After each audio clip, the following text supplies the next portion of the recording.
Hello everyone, I am PrussianPrince, and welcome to a Crusader Kings 3 guide for beginners, where we'll be tackling the early game. To start things off, we'll be looking at the TOOLTIP mode.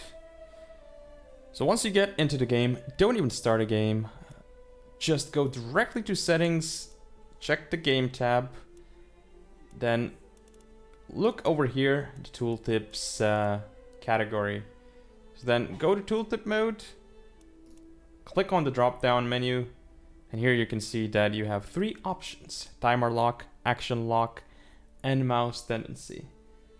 I'm gonna highly recommend you to switch it to action lock from the get-go. I mean, the default is timer lock, but basically action lock is much better, at least in the very early stages of the game, when you're not really good at the game, when you're just learning the bits and pieces, the ropes of the game, so to speak. So at that point you'll be looking at tooltips very often, and you don't want the delay from the timer lock, because it is going to definitely affect how fast you learn the game, you know. So you don't want to be sitting there waiting for, I don't know, a second or something to be able to read all of the contents of a tooltip. So you just switch it to action lock, allow you to press the middle mouse button to lock and unlock tooltips. Very good, very easy, very nifty. Immediately once you start the campaign, there's one very important thing to do, which is check the alerts at the top, meaning these ones here. So the game will often remind you of important things that you as a ruler should look at, and the issues alert is a particularly helpful alert as an example. So I would start by going through all of these alerts here and making sure that they are gone, essentially, that you have done what needed to be done. Each character that is an adult can set a lifestyle by pressing on this button. And lifestyles are separated into 5 different categories: diplomacy, martial, stewardship, intrigue, and learning. Essentially, the same categories as the skills a character can have, which are also noted over here, with the exception of prowess, of course. It is recommended to choose a lifestyle that corresponds with your education trait.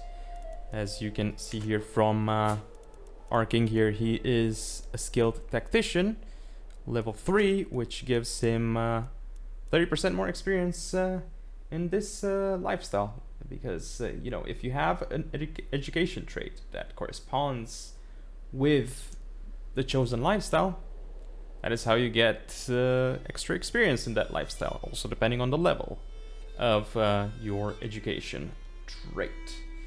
And once you've clicked on a lifestyle, you haven't actually chosen it yet. You have to select a focus. As you can see over here from this column here, lifestyle focus column. All focuses in a particular category give the same bonus in terms of XP, but they differ when it comes to other buffs. For example, strategy focus does give martial experience 32 a month, as do the others, but as you can see, strategy focus gives +3 to martial, but authority focus only gives +1, and authority focus also gives a couple of other different buffs. Each lifestyle has a total of 27 perks, split into 3 different trees. At the end of each tree, your character can gain a trait, such as strategist, overseer, or gallant in this case. Marriages are very important in Crusader Kings 3. As a ruler, you should marry your children in order to get alliances, claims, or go even further than that and set up inheritances by messing with the line of succession of other rulers that you have married off your children to the children of said rulers.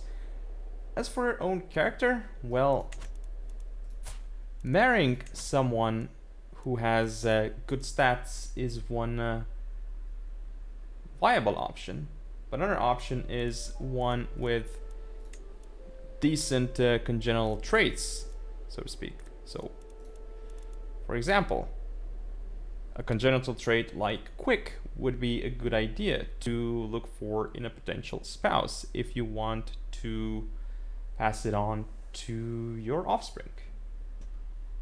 In CK3, one of the first few things you should do is set up your base of power. What that means is consolidating your own personal domain. You should work towards owning the counties of 2 duchies fully by yourself, if the domain size or limit rather allows. Alternatively, you could own a super duchy, which means that besides owning all the counties inside of said duchy, you also hold some of the baronies, like this one over here, or other certain holdings. You don't want more than 2 duchies, of course, because that will give you a penalty. You also want to construct as many holdings as possible in each of the counties you own, and the same thing with buildings. Don't forget to upgrade them. If your account expand by conquering the other counties in your de jure duchy, eventually you can create the duchy title, instantly making you a duke. If you're a duke, you should work towards getting your first kingdom title. You have to own 2 duchy titles and more than 50% of the counties in the de jure kingdom. If you're a king, you should work towards becoming an emperor. Becoming an emperor, of course, in this case, requires 2 kingdom titles. There are other costs, of course, such as gold, which you should definitely keep in mind. Mercenaries are very important, especially at the start, as they allow you to win wars you otherwise wouldn't have been able to. They work by paying a specific lump sum of money at the start for a contract, and then at the end of the contract you can decide whether or not you want to extend it. Of course, they're expensive, so you really need to save up for those mercenaries. I can't stress this one enough, pun definitely intended. You have to manage your stress level very carefully, otherwise things can go on a downward spiral for you. Especially at stress level 3, you do not want to get to that point. You want to have a court physician as early on as possible, because if you do not have one, wounds and illnesses can and will kill you. So you can use the decision menu for that, or just appoint specific characters as a court physician. Once again, ensure you have a court physician at all times, or suffer the consequences. And the final tip for the day: maintain a war chest. As mentioned in the previous tip, mercenaries are potentially important in the early game to win wars. But mercenaries require gold. This means that in the early game, you should most definitely avoid constructing buildings or holdings and generally spending your gold willy-nilly. Do not do that. If you fail to keep a war chest, you might end up being stuck due to your inability to defeat neighboring rulers due to a lack of units, or worse, you might end up in a defensive war that you cannot win, which could potentially result in game over or losing not just one of your vassal counties, but a county that you yourself own, or even worse. Those are my 10 starting tips for today for Crusader Kings 3, so I hope you found them useful. If you did, don't forget to comment, rate and subscribe. Follow me on social media, and I shall see you all next time.